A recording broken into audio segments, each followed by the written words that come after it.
یک لبخند دیگه.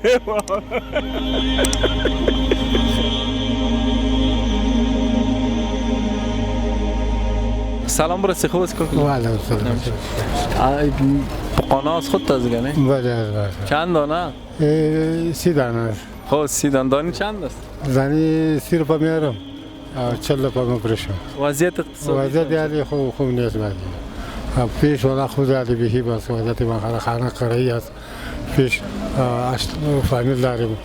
تنها ما کار میکنیم دیگه بکنیم. کس دیگه نداریم. پیش مشکل است اقتصادی ما بهی ضعیف است.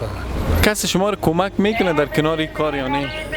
پیش خوب بود کمک میکنه ولی کس نمیکنه چیز نمیکنه. کمک نمیکنه. نمیکنه. در یک ماه مصارف خانه‌تان چند است مثلا؟ یک ماه خانه ما 8000 7000 کدام وقتایی هم شده که بیخی گرسنه خوابیده باشین؟ هیچ چیز نفروخته باشی؟ آره شده. مثلا دینا رو یک دانه سودا کردیم رفتم. یک دانه؟ یک دانه به خدا سودا کردیم. چه کاربار نیست من؟ کاربار نیست آره کاربار خراب است. یک دانه بر من زینه میتی؟ چرا نمیتی؟ بکیدته. تشکر. بده یک دانه برام. مترکه کلمیدیم. امی مترکه.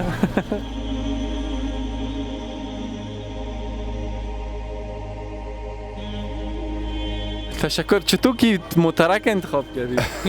این خوبه کنه موتور خوبه. من میخوایم کی را آزاد کنم برا.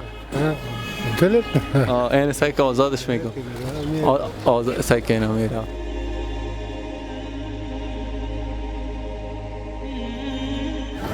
اینا رو چقدر میره بالا؟ چقدر بود؟ میره تو بالا میره. کامانه باشه میره. خب ما براتون یک خورترک میتونم. این از شما. انشالله مشکلتان حل شود. بخیر برکت پاتون. سلام کوکو چیال داری خوب هستی؟ صحت خوب چی حال احوال جور بخیر. نباشی بخیر باشی. امی کار میکنین؟ بله این کار تیستا هاین است که کبال چیزا جمع میکنیم. روز چقدر جمع میکنین؟ چقدر میفروشین؟ میشه روز 300 200 رو در گل جمع میکنیم. یک 200 فایده شمان یک 400 500 مال جمع میکنیم. خب باز میشه مشکلات فامیل تانل؟ والا مشکلات خب صد مشکلات خود زیاد است. مقصد گذران میکنین دیگه چاره. گذران میکنیم. حال خوب بود یا قبلا؟ والا دیگه حالا فعلا خالف بسا آرامی است مگم کار غریبی نیست. کار غریبی. چند نفر هستین فامیل؟ در فامیل 10 نفر است. اوه ماشاءالله. تنها خود کار میکنی؟ تنها خودم کار میکنم. 3 دانه بچه ما متعلم مکتب است. خب خورده است. خورده است. خب و خرج زمستان چیزه؟ خرج زمستان خود تاوال دیگه در حق معلوم نیست. خب یادتان از دیشب یا پریشب چی خوردین؟ هسته یادم چرا نمیاد. خب چیه؟ یا کچولیس یا بعد شعله است که از غریبا دیگه. چی میگی؟ تو کدام وقت شده که گرسنه خواب کرده باشی؟ گرسنه والا خواب نکردیم. نیم گرسنه خواب کردیم. نیم گرسنه خواب کردیم. دیگه سیر ضعف نکردم ما. یک چیز سعی ضعف. در یک ماه مثلا 100 200 شما پیدا میکنین در یک ماه در کل 5000 6000 مصارف فامیلتان میشه؟ مصارف ضعف میشه 5000 6000 بخاطر گذرانی میشه. خب یعنی هدفی است که مو مواد خوراکی و چیزا در 5000 پا میشه؟ والا نه دیگه مقصد خدا مهربان یک چیز یک روز اگه ضعف کار کنیم یک روز کم کار میکنیم مقصد گذرانی میشه. خب بسیار خوب. خدا مشکلات شما را حل کنه انشالله. الهی امین. این حساب کنین وازش که حسابش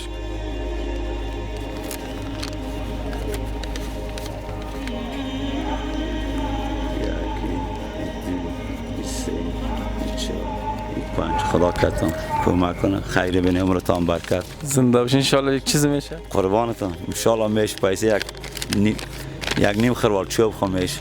و خیر استفاده کنین. تشکر. زنده باشی قربان. چند نفر هستین باز در فامیل؟ پرسنل ما 8 نفر. 8 نفر هستین؟ بچه‌ها یک تا بچه که کلان است کمی نیمچه است شاگرد سلمان است دیگه مدرسه میخونن مکتب میخونن دیگه. خب دیشب یادتان است چی خوردین؟ دین شب؟ دین شب یک در خورمه کچالو پخته بود. خورمه کچالو. خب و تو کدام شب هم شده که گرسنه خواب کرده باشه؟ نه خیلی نه تا بالا خدا گرسنه خواب نشد. خب روز صدر پک کار میکنی؟ دیگه چی دست پروردگار. ما آمدیم که صدر پر امروز کتیم نیم کنی. بچه‌شم نیم میکنم. میتی برام؟ چرا نه؟ خب تو کدام وقت شده کسی را کمک کرده باشین خودتان؟ خودم کمک نکنیم، مردم برای ما کمک کرده. خب از توانم شده به یک مسلمان یک دهی بیستی دادیم، ولی مردم برای ما کمک کرده. خب ما یک کمک میمانم برتان در جیبتان. انشالله یک کمک بسیار خوب است. باز حساب کنید خود. صحیح است؟ فقط یک لبخندتان باز کار دارم، یک تبسم کنین. صحیح است؟ بچه شما آقا. اینه ای است. خب تشکر.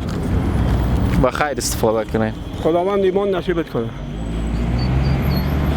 یک لبخند دیگه. خیلی زنده باشین. سپاسگزار هستیم از اینایی که کمک کردن، اسپانسر شدن. در روی صفحات لینک ها مشاهده میکنین. شماره واتساپ ما در خدمتتان است. بدین شک مردم افغانستان در یک شرایط بسیار دشوار و سخت قرار داره. ما پل ارتباطی میان شما و این خانواده‌های مستحق و مستمند هستیم. سپاسگزار هستیم از خواهر ما ادا جان و امتا جان، خواهرکای خرد ما که از ایالات متحده آمریکا کمک کردن. و السلام علیکم و رحمت الله و برکاته.